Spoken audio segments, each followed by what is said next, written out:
Hi, I'm Salma with the Frain group. Today we're going to be cycling your Arpac shrink bundler integrated with optional equipment.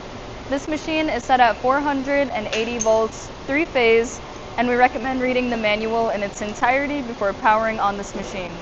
This machine is capable of running products such as these, and today we're going to be running this product at 7,000 per shift.